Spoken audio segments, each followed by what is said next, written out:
말씀을 함께 보시겠습니다. 로마서 3장 19절부터 31절 말씀을 저와 여러분이 교독하여서 말씀을 함께 보시겠습니다. 로마서 3장 19절부터 31절까지 저와 여러분이 말씀을 교독하여서 함께 보시겠습니다. 우리가 알거니와 무릇 율법이 말하는 바는 율법 아래 있는 자들에게 말하는 것이니 이는 모든 입을 막고 온 세상으로 하나님의 심판 아래 있게 하려 함이라.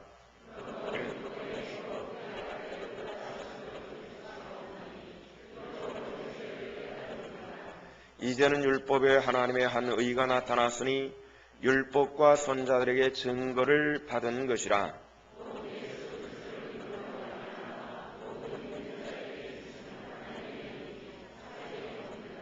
모든 사람이 죄를 범하였음에 하나님의 영광에 이르지 못하더니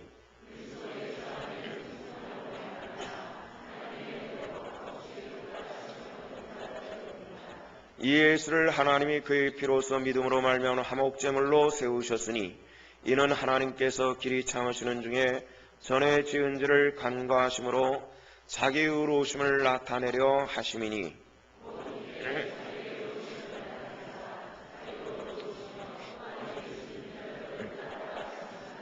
그런즉 자랑할 때가 있느냐 어디냐 있을 수 없느니라. 무슨 법으로냐 행위로냐 아니냐 오직 믿음의 법으로니라.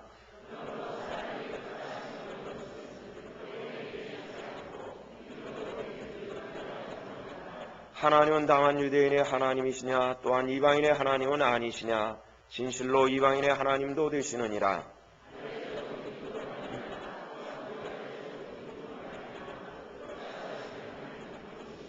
함께 그런즉 우리가 믿음으로 말미암아 율법을 파괴하느냐 그럴 수 없느니라. 도리어 율법을 굳게 세우느니라. 아멘. 로마 3장 19절부터 3장 31절까지 우리가 함께 보셨는데요. 요즘 주일 아침에는 우리가 로마서 말씀을 1장에서부터 쭉 차례대로 보아나가고 있습니다. 오늘 그중에 6번째 시간이 되었는데요. 오늘 말씀의 제목은 의로운 사람이란 없습니다 라는 그런 내용입니다. 의롭다라고 하는 것이 하나님의 영광 그 이름에 비춰보아서 의롭다 할 사람이 없습니다. 다만 우리 인간들끼리 사람들끼리 저 사람과 나랑 비교해서 내가 저 사람보다 낫다라는 차원에서 의의는 있을지 모르겠지만은 하나님의 절대 의에 비춰가지고는 의롭다 할 수 있는 사람이 없다라는 그런 의미입니다. 오늘 우리가 의롭다 하심을 받지 못하는 우리들이 과연 구원받을 수 있겠느냐 하는 이런 생각들을 해보는데요. 로마서는 우리 신앙의 핵심 부분이 있는 그런 내용들로 가득 차 있습니다. 로마서 말씀 단어들을 보면요. 율법이라는 말이 또 믿음이라든지 은혜라는 이런 단어들이 아주 자주 등장을 하는 그런 성경 말씀입니다. 율법이라고 하는 것은 하나님께서 이스라엘 백성들에게 주신 하나님을 섬기는 법입니다. 한편으로는 하나님을 어떻게 섬길 것인가 하는 법이 기록이 되어 있고요. 또 한편은 사람이 사람으로서 이 도리를 어떻게 할 것인가 하는 이런 내용들이 새겨져 있는 것이 율법입니다. 이 율법은 성경 제일 앞에 있는 창세기서부터 그 다음에 5권째 있는 신명기까지 이 5권의 성경에 기록이 되어 있는데 이 율법을 모세오경이다 이렇게 이야기를 하기도 하고요. 그렇게 합니다. 이 율법에는 조항이 있습니다. 613개의 조항이 있습니다. 어떻게 살아가야 될 것인가 어떻게 섬길 것인가 이런 것들에 대한 613개의 조항이 있습니다. 이것들은 다 지켜야만 했습니다. 근데 사람들이 이걸 지킬 수기는 굉장히 어렵습니다. 하나님께서 어렵다고 하기보다는 불가능한 일들입니다. 이 불가능한 율법을 주시는 것보다도 하나님과 은혜 계약 맺기를 원하셨습니다. 근데 이스라엘 백성들이 우리에게 법을 주십시오 우리에게도 그래서 법을 주신 겁니다. 이 법이 613개의 법인데요. 하나님께서 주신 법이기 때문에 이스라엘 백성들은 우리는 법이 있다. 그리고 우리는 하나님의 법을 지킨다. 이런 것을 굉장히 자랑을 합니다. 지금도 마찬가지예요. 이스라엘 백성들은 자기들이 율법의 백성이라고 하는 것에 대해서 우리가 상상을 초월한 자존심이 있고 자랑이 있습니다. 저는 그 사람들을 몇 번 접해보면서 그 자랑이 뭘 의미하는지를 저는 잘 알고 있습니다. 또 경험을 해봤습니다. 그런데 사람이 율법을 다 지킬 수 있느냐 이렇게 질문하면 그거 불가능하단 말이에요. 이 불가능한 율법을 다 지키지 못했을 때 그러면 어떻게 되느냐는 말이죠. 그는 죄인이라고 성경은 우리에게 분명히 말씀을 해주시고 있습니다. 그래서 이 의롭다 하심을 얻을 수 있는 율법 안에서는 율법을 지킴을 통해서 의롭다 하심을 얻을 육체는 없다. 성경에는 우리에게 분명히 말씀을 해주시고 있습니다. 20절 말씀이 바로 그 내용을 말씀하시는 것인데요. 자, 우리 20절 말씀을 다시 한번 함께 읽어보시고 말씀을 듣도록 하십시다. 다 같이 시작. 그러므로 율법의 행위로 그의 앞에 의롭다 하심을 얻을 육체가 없나니 율법으로는 죄를 깨달음이니라. 아멘. 율법의 행위로는 그로에게 의롭다 하심을 얻을 육체가 없나니, 이 육체라는 말은 율법의 행위로는 하나님 앞에서 의롭다함을 얻을 사람은 없습니다. 이런 뜻입니다. 저와 여러분들도 마찬가지입니다. 의롭다 하심을 얻을 수 있는 그런 사람은 없다는 겁니다. 왜냐하면 다 지켜 행할 수가 없으니까. 모든 것을 다 지켜도 한 가지를 범하여는 그것이 죄가 되기 때문에 그렇습니다. 그런데 다른 것 613가지 중에서 612가지를 지켰고 보잘것없는 한 가지를 지키지 못했는데 그걸 꼭 죄인이라고 합니까? 이렇게 생각하기가 쉬울 것입니다. 그렇습니다. 성경은 우리에게 분명히 죄인이라고 말씀하고 계시고요. 그 다음에 죄에 대한 하나님의 계획인데 죄에 대해서는 용납하지 않는 것이 하나님의 거룩한 공의입니다. 이 공의를 말미암아서 사람에게는 어떤 형벌이 있었냐면 사망입니다.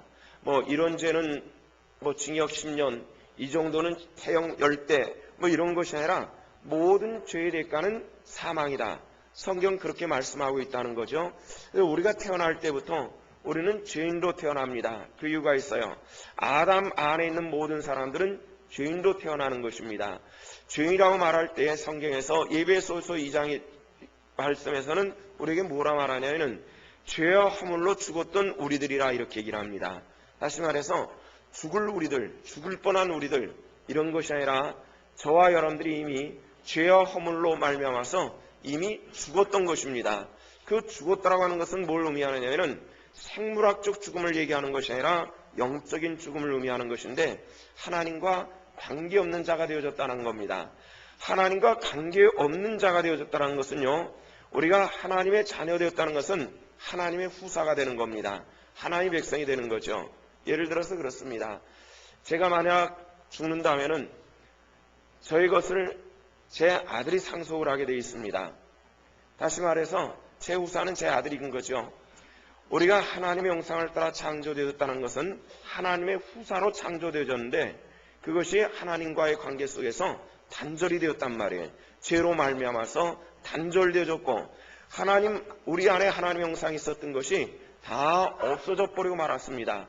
이것이 사망이라는 그런 의미입니다. 사람들은 그럼 생물학적으로 내가 살았고 그렇기 때문에 사망이라고 하는 것이 별게 아닌 것 같습니다만은 그러나 우리는 장차 하나님 나라에 들어가서 하나님의 백성과 백성이 아닌 것에 대한 차이가 어마어마하다는 사실들을 알게 될 것입니다. 그게는 무엇입니까? 우리는 다 예수 그리스도를 믿는 믿음 안에서 다시금 하나님의 자녀가 됐고 이 하나님의 자녀가 된다는 말을 성경에서는 양자되었다 이렇게 얘기합니다. 양자라고 하는 것은 뭐죠? 원래 내 자식이 아닌데 내 자식이 되는 호적에 등기된 것을 양자라 얘기하는 겁니다. 예수 그리스도를 믿는 믿음 안에서 저와 여러분들이 하나님의 양자되었다는 사실들을 믿으시기를 바랍니다. 양자들에게는 공급하심이 있습니다. 그 양자는 어떤 것이죠? 신자와 같은 상속의 고난을 받는 것입니다. 저와 여러분들은 하나님 나라를 상속받는 그 놀라운 축복의 자녀가 되었다는 사실들을 믿으며 오늘 하나님의 말씀을 들을 때에 정말 우리 안에 넘치는 하나님의 은혜가 함께 하시기를 축원합니다. 그런데 우리는 유대인이 아니기 때문에 그럼 율법과는 관계없지 않습니까? 이런 생각을 하기가 쉽겠죠. 그런데 이방인, 유대인이 아닌 모든 사람들을 성경에서는 이방이라고 그러는데요. 이방인 된 우리도 율법이 있습니다. 그 율법은 뭐냐면은 양심이라는 율법이 있다는 겁니다. 이 양심이 우리에게 호소하는 겁니다. 그래서 로마서 2장 15절 말씀 보니까 그 양심이 우리에게는 증거가 되는 것이다. 이렇게 말씀을 했습니다. 그래서 양심을 따라 사는 겁니다. 모든 사람들에게는, 유대인들에게는 글로 남겨준 율법이 있는가 하면은 이방인들 우리들에게는 양심이라고 하는 율법이 우리 마음속에 생겨진 율법이 있다는 겁니다. 그래서 사람들은 죄를 범하고 마치 떳떳한 듯 행하지만은 그 양심이 내 가슴에 호소하는 것이 있어서 내 가슴을 두드립니다. 네가 아무리 아닌 것 같아도 너는 죄인이야. 이런 것입니다. 그래서 이 양심을 따라 살도록 사람들은 그렇게 되어 있습니다. 근데 양심을 따라 살지 못하고 사는 사람들을 바라보면서 우리는 양심도 없는 놈아, 이렇게 얘기를 하지 않습니까? 양심이 없는 놈, 이 말의 뜻은 뭡니까? 양심의 율법조차도 깨우치지 못하고 사는 그런 사람들에 대한 이야기입니다. 최소한 저와 여러분들은 이 양심의 율법을 가지고 있는 그런 사람들이 되었습니다. 그렇기 때문에 우리는 이 양심을 따라 살기 때문에 난 양심에 어긋난 짓 한 적이 없어, 이렇게 얘기를 합니다. 아무리 양심에 어긋난 짓을 한 적이 없다 할지라도 우리는 나름대로 죄라고 하는 것을 가지고 있다는 것을 우리가 알아야만 합니다. 그 수많은 양심들, 나름대로 저보다 더 양심이 바른 사람 앞에 서면은 제 양심은 보잘것이 없어가지고 그냥 움츠러들게 마련이지만은 아주 형편없는 사람 앞에 설 때는 제 양심이 대단한 것처럼 느껴질 때가 때론 있는 것이 사실입니다. 그러나 이것이 사람과 사람이 비교해 볼 때에 낮고 적음은 있을지라도 아까 말씀드렸던 것처럼 하나님의 절대의라고 하는 이 거울에 비춰봤을 때 흠없고 티없는 사람, 이런 사람이 있을 수가 없다는 겁니다. 모든 사람들이 허물과 죄로 말미암아서 죽었던 우리들을 살리시는 것은 오직 한 가지밖에 없는데 믿음만이 저와 여러분들을 의롭게 하시고 거룩게 하시는 하나님의 축복이 그 안에 들어있다는 사실들을 믿으시기를 바랍니다. 근데 우리가 이 말씀을 들으면서 그렇게 조그만한 죄악 하나가 우리를 그렇게 멸망케 할 수 있겠느냐, 이런 생각을 하죠. 참 그런 걸 보면은 하나님 무정하지 않습니까? 그 조그만한 것 하나 가지고 뭘 그렇게 사람이 죽을 죄를 지었다고요? 이런 생각하기가 굉장히 쉬울 것입니다. 근데 그렇습니다. 얼마 전에 우리나라 사람들이 하면은 다 환호성을 지르면서 박수치며 좋아했던 사건 하나가 있었습니다. 그건 뭐였죠? 저 남쪽에 있는 나로도라고 하는 곳에서 로켓을 발사를 했습니다. 그 로켓 꼭대기에는 인공위성을 탑재를 해가지고 로켓을 발사를 했습니다. 그 로켓을 발사하는 TV를 보고 있었는데요. 아나운서가 로켓이 성공으로 발사됐습니다라고 선언할 때 모두 박수를 치며 좋아했습니다. 우리나라도 이제 과학적으로 강국이 된다라는 그런 한국인의 자존심을 가지고 다 좋아했습니다. 그런데 조금 있다가 실패했습니다. 이렇게 얘기할 때 전부 낙담을 했습니다. 이 엄청나게 많은 시간과 재물과 엄청난 두뇌들이 많은 사람들이 투입이 돼가지고 만들었던 로켓이고 인공위성인데 이 실패가 된 겁니다. 한국인 입장에서는 낙심이 됐어요. 근데 나중에 왜 실패했느냐 하는 이 문제에 대해서 이야기가 나왔습니다. 이 로켓 꼭대기에 이 위성체를 감싸는 두 개의 뚜껑이 있었다고 합니다. 이 두 개의 뚜껑이 막 이렇게 올라가면은 열이 발생하기 때문에 그 열을 발생하는 것을 인공위성이 막아주는 그런 뚜껑이 있었는데 어느 위치에 가면은 이 뚜껑이 딱 벌어지면서 로켓하고 인공위성이 분리돼 가지고 궤도에 어느 정도 궤도에 딱 올라가서 제 역할을 해야 되는데 이게 두 개가 이렇게 함께 벌어지면서 인공위성이 분리가 돼야 되는데 이게 하나는 벌어졌는데 하나는 벌어지지 않았다는 겁니다. 근데 하나가 벌어지지 않은 것도 이 뚜껑 중에서 여러 가지 부속이 있는데 그 중에 핀 하나가 제 역할을 하지 못했다라고 그렇게 얘기를 했습니다. 아니 그까짓 거 말이지 어마어마한 돈이 들어가는데 뭐 핀이라고 해도 우리가 생각하는 핀하고는 특별한 것이겠지만은 그러나 그 엄청난 그 로켓과 위성에 비하면은 그건 굉장히 작은 아주 손톱 같은 것일 텐데 그거 하나가 그만 실패를 만들어 버렸다라고 이렇게 얘기를 했을 때, 야, 그거 하나 말이지, 그거 하나만 똑바로 됐어도 하는 이런 생각을 하면서 굉장히 아쉬웠는데, 그 어마어마하게 비싼 것이 남태평양에 그만 물속으로 수장돼 버리고 말았습니다. 우리들의 입장에서는 굉장히 안타까운 일인데, 그걸 바라보면서 목사는 그런 생각을 했습니다. 피나나? 그거 보잘것없는 피나나가 그 엄청난 계획을 수포로 만들어 버렸고, 이 대한민국의 4,500만이 넘는 수많은 사람들이 하는 이 탄식에 적게 만들었단 말이지, 이런 생각을 했습니다. 우리가 마찬가지입니다. 우리가 별게 아닌 것 같은 것일지라도 하나님 보시기에는 그거 죄다 말이지, 하나님께서는 여러 가지 성품 중에서 공의라고 하는 것이 있습니다. 이 공의라고 하는 것은 죄에 대해서 용서하지 않는 그런 성품이 공의라는 것입니다. 한 나라가 공의로워질 수 있다고 하는 것은 모든 법이 모든 사람들에게 균등하게 적용될 때에 나라는 공의로워질 수 있는 것입니다. 그런데 어떤 사람은 법이 아주 엄중하고 어떤 사람들에게 헐렁헐렁하게 적용됐을 때 그 법은 그리고 그 사회는 공의로워질 수가 없는 것입니다. 하나님은 공의로우신 하나님이신 줄로 믿습니다. 목사를 다루시는 그 공의로 여러분들을 다루실 것이고, 여러분들을 다루시는 그 공의로움으로 또한 이 목사를 다루시는 하나님이신 줄로 믿습니다. 목사를 사랑하시는 그 사랑이 여러분들을 사랑할 것이고, 여러분들을 사랑하시는 그 사랑으로 이 강단에 서 있는 이 종을 사랑하시는 하나님의 축복과 은혜로 함께해 주실 줄로 믿습니다. 이 모든 하나님의 은혜와 공의는 바로 그런 것을 말하는 겁니다. 오늘 로마서 말씀에는 두 가지 단어가 참 많이 등장을 합니다. 하나는 율법이라는 단어입니다. 하나님의 법에 대한 이야기가 많이 나오고요. 하나는 은혜라고 하는 단어가 굉장히 많이 등장을 합니다. 이 단어가 성경 안에 쓰여 있기 때문에 비슷비슷한 의미를 가지고 나타날 것 같지만은 전혀 다른 의미를 가지고 나타납니다. 율법은 하나님의 공의를 나타내는 그런 의미로 나타나는가 하면은, 은혜라고 하는 것은 하나님의 사랑과 자비를 우리에게 베풀어 주시는 그런 단어로 우리에게 나타나는 것입니다. 여러분들, 율법을 통해서는 우리가 죄를 깨달는 것이다, 이렇게 얘기를 합니다. 우리가 오늘 아침에 예배당에 나오시면서 거울들을 보시고 나오셨을 겁니다. 특히 여자분들은 모두 다 거울들을 보시고 나오셨으리라 믿습니다. 그런데 거울을 보는 여인들의 마음은 무엇입니까? 예뻐지기를 원하는 것일 텐지만은 거울은 1000번 만번을 쳐다봐도 절대로 예뻐지지 않는다는 겁니다. 거울을 통해서 우리가 보는 것이 있습니다. 뭘 고쳐야 될까? 빗질을 한 번을 더 해야 될까? 아니면 립스틱을 다른 색깔을 발라야 될까? 아니면 분을 좀 더 치워야 될까? 더 덧칠해야 될까? 이런 생각들을 하고 바라보는 것이죠. 거울은 1000년만을 바라봐도 아름답게 만드는 것은 아니라는 겁니다. 율법이 마찬가지입니다.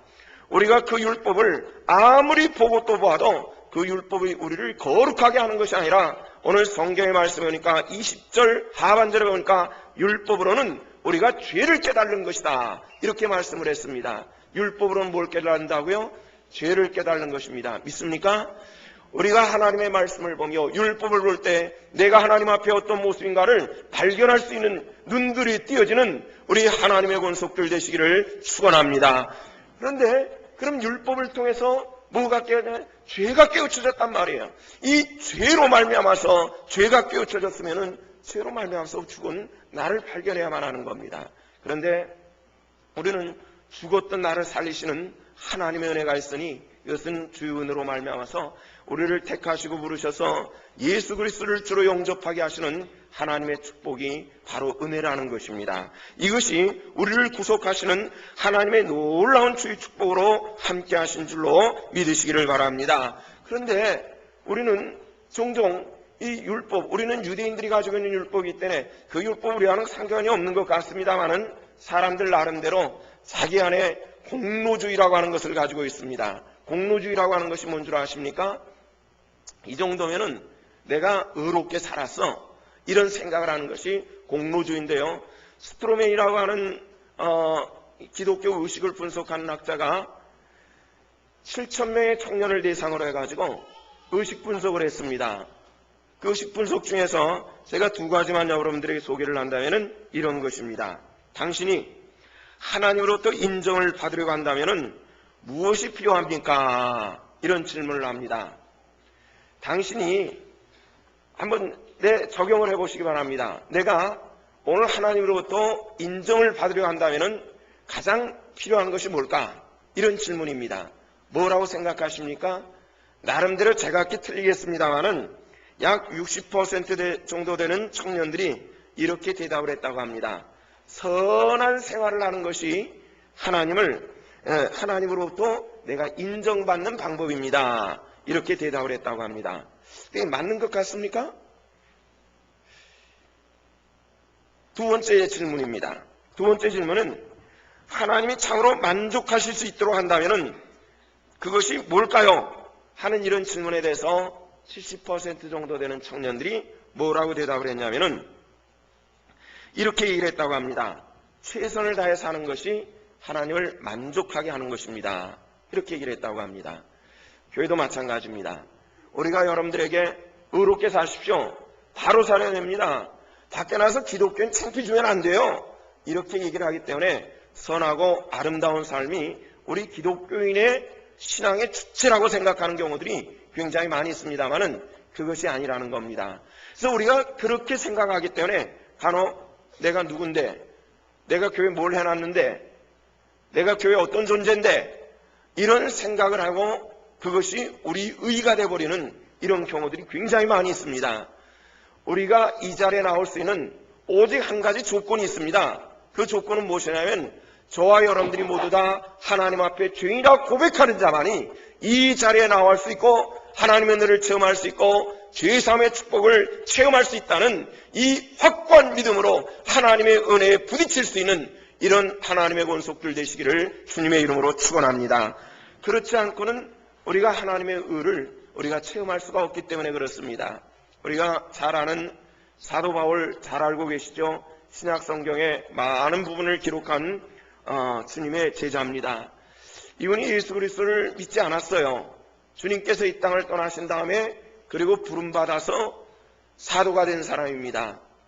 그런데 사도가 되기 전에 굉장히 자랑거리가 많았어요. 그 자랑거리들은 이런 것이었습니다. 내가 태어날 때 유대인도 태어났습니다. 태어난 지 8일 만에 할례를 받았습니다.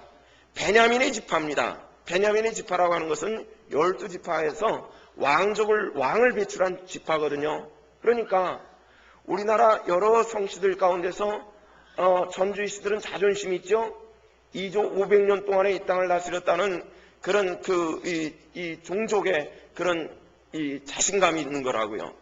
12지파 중에서 나는 베냐민 지파로 태어났어. 히브리인중의 그림. 율법으로는 거룩한 사람이고 내가 바리새인으로서 율법의 열심을 가지고 지켰습니다. 내가 학문으로는 가말리엘 문화생이었습니다. 자랑거리가 굉장히 많은 사람이었습니다. 예전에 굉장히 자랑을 했습니다. 우리들도 그럴 수 있잖아요. 우리들 가운데서도 그런 자랑거리가 있을 수가 있어요. 근데 우리 대한민국 이 땅 안에서는 서울대 출신이다라든지 연고대 소위 스카이 출신이라든지 카이스트라든지 포항공대니 이런 출신들은 자존심이 대단합니다.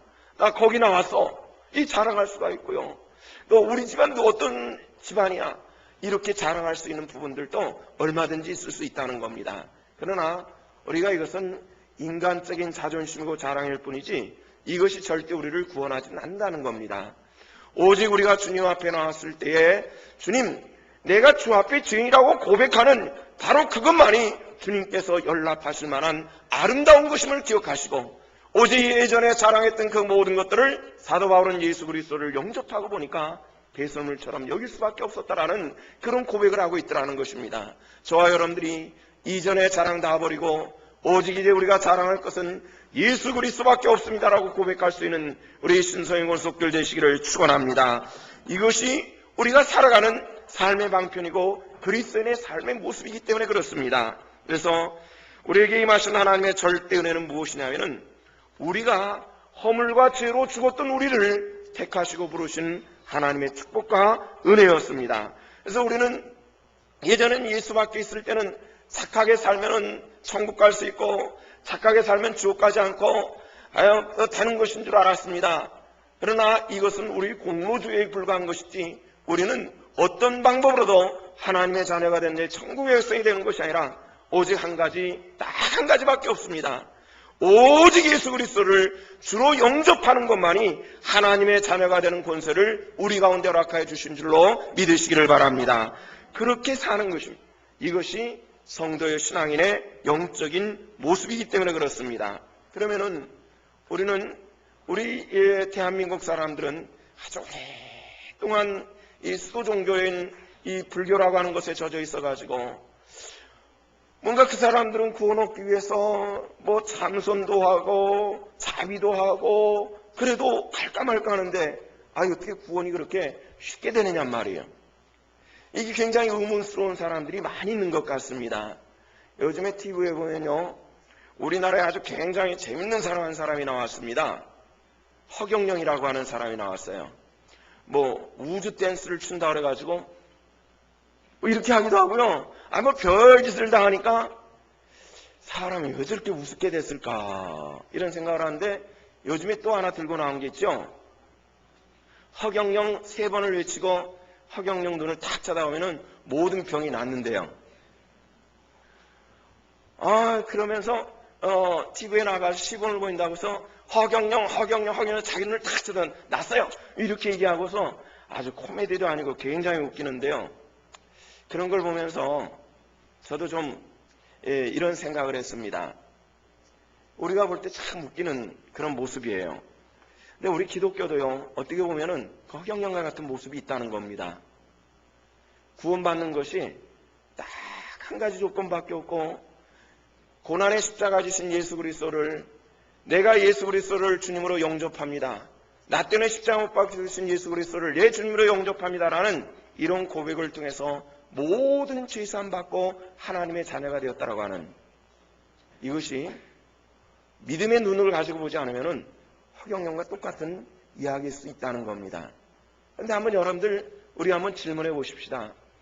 예수 그리스도를 믿는 믿음이 저와 여러분들을 구속하셨다는 것을 여러분들 믿습니까? 그게 비밀입니다. 어떻게 믿냐는 얘기예요. 어떻게 믿을 수 있습니까? 성경에서는 이것을 은혜라는 표현을 하고 있는 겁니다. 우리 이성은 그걸 거절하는 겁니다. 우리 이성이 그걸 용납할 수가 없는 건데, 우리가 이성을 가지고 그것을 믿을 수 있다는 것은 오직 하나님께서 당신의 은혜로 나로 하여금 믿을 수 있도록 내 안에 성령의 역사하시고 나로 하여금 주님을 영접할 수 있는 그 은혜를 우리 가운데 허락하여 주신 줄로 믿습니다. 이것이 하나님의 은혜입니다. 우리나라는 오랫동안 불교를 통해 가지고, 그래서 얼마 전에 한 주지스님하고 식사를 하면서 얘기를 하다 보니까 우리나라에서는 면벽 참선을 40년 동안 한 사람이 있었다 그래요. 면벽 참선이 뭐냐면은 벽을 한 1m 정도 떨어져 가지고 부처님 가부좌 하는 것처럼 이렇게 틀고 앉아 가지고 하루 왼종일 벽만 쳐다보는데 그걸 40년을 했다 그래요. 그거 해가지고 뭘 얻었을까? 이런 생각을 했는데요. 그런데 우리나라 승려들은요, 겨울에 3개월 동안 동안거라 해가지고 혼자 골방 속에 들어가서 참선을 하고 그러는 시간이 있어요. 또 겨울에 3개월 동안 그러고 여름에 또 3개월 동안 그러면서 1년의 절반을 수도를 해요. 벽을 바라보고 불경을 읽으면서, 그러면서 자기 자신을 수도를 하고 거룩해지는 과정을 찾기 굉장히 노력을 해요. 그래서 식사를 하다가 불교라고 하는 종교가 뭐지 이런 얘기를 했더니 그 주지스님 하시는 말씀이, 목사님, 불교는 종교가 아닙니다, 이렇게 얘기를 해요. 그래서 사실 지금까지 저는 종교라고 생각을 했는데 막상 그 안에 있는 사람이 종교가 아닙니다 그래서 그럼 뭡니까 그랬더니 철학입니다 이렇게 얘기를 해요. 아니 무슨 철학입니까? 깨우쳐가지고 자기 안에 깨우쳐가지고 열반으로 나가는 그런 철학입니다 이렇게 얘기를 해요. 그래서 이 철학은 자기를 수도함을 통해 가지고 사람의 그런 어떤 죄를 벗어버리고 좀 더 거룩한 데로 나가는 그런 철학이라는 거예요. 그것이 다 이루어졌습니까 당신은? 물어봤더니 아직도 진행 중에 있습니다 이렇게 얘기를 하더라고요. 우리 기독교는 진행이라고 하는 것이 없습니다. 옛날에 다 이루어진 것과 오늘 다 이루어진 것 두 가지밖에 없다는 것입니다.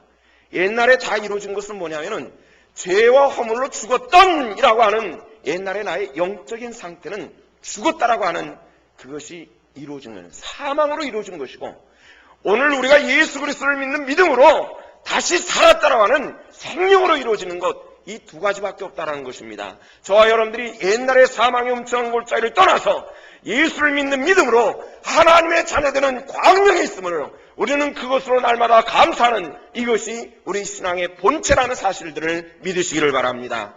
이것이 우리의 신앙이고 우리가 해야 될 영적인 모습입니다. 한 10몇 년 전에 우리나라의 아주 유명한 스님 한 분이 세상을 떠났습니다. 성철이라고 하시는 스님인데요, 조계종의 종종이었죠.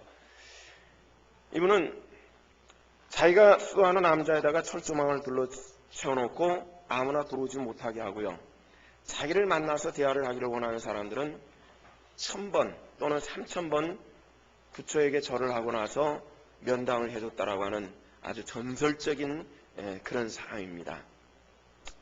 평생을 수도승으로 살았어요.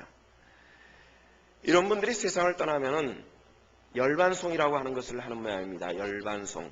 그러니까 자기가 평생 동안 수도하면서 깨우친 것을 시로 남겨놓는 이런 것인데, 이분도 사망 얼마 전에 열반송이라고 하는 것을 한문으로 남겨놨어요.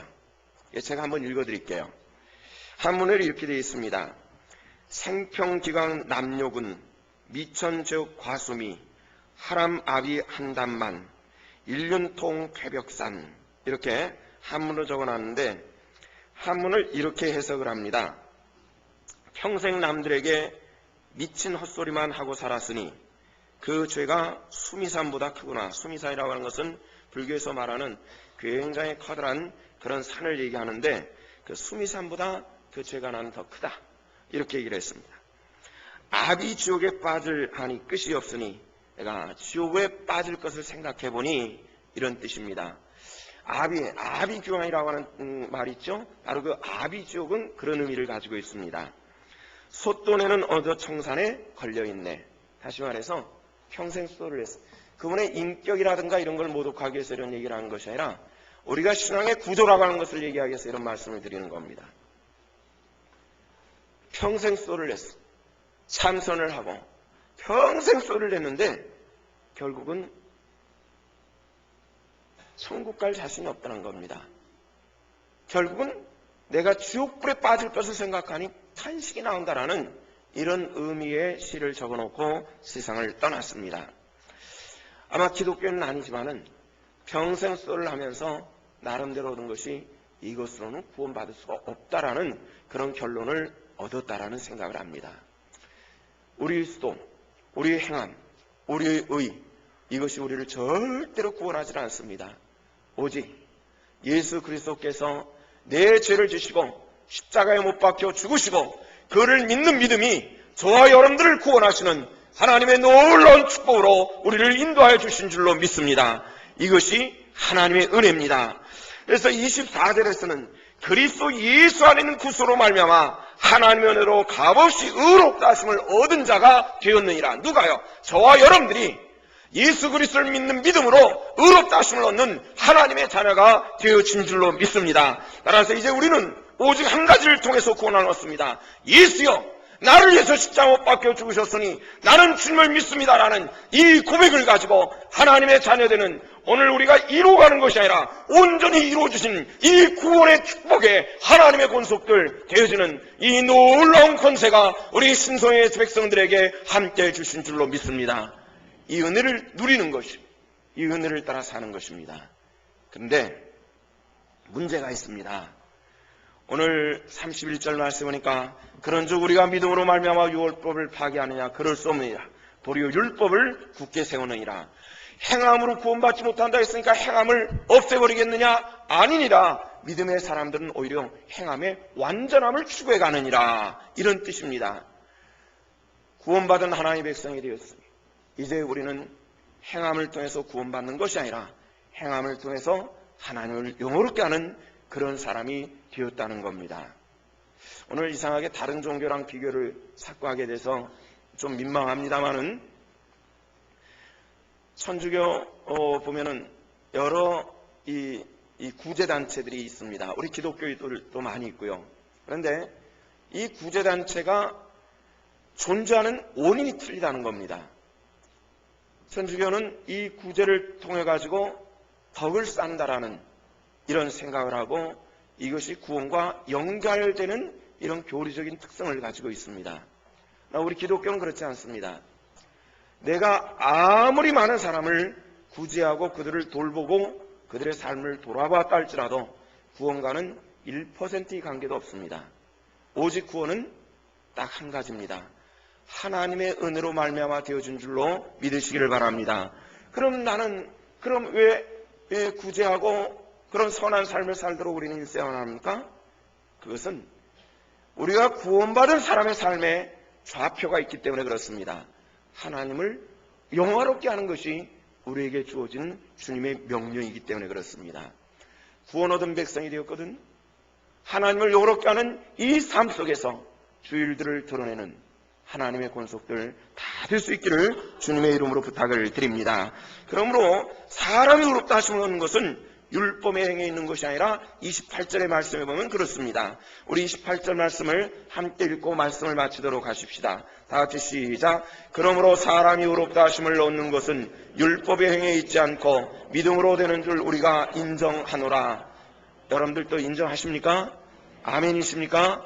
그럼 우리는 행위에 있지 않고 오직 하나님의 은혜, 믿음으로 말미암아 되는 이 구원을 지키며 영광 돌림에 힘쓰는 우리 신성의 권속들 되시기를 축원합니다. 기도하시겠습니다. 사랑의 주를 온전케 하시며 날마다 때마다 주의 권능과 축복의 역사하시는 만군의 주여 아버지 하나님, 진실로 감사를 드립니다. 행위로 말미암지 않고 오직 주 은혜로 믿는 믿음으로 말미암아 되어지는 이 구원의 축복받은 백성들 되었사오니 이제 하나님을 요롭게 하는 은혜의 자리에 설 수 있도록 주님 또한 함께해 주시옵소서. 매우 연약하오니 주여 성령의 역사해 주시옵시고 우리를 당신의 강건한 은혜의 품으로 품어 주시옵소서. 감사를 드리며 우리 구주 예수 그리스도 이름 받들어 기도하옵나이다. 아멘.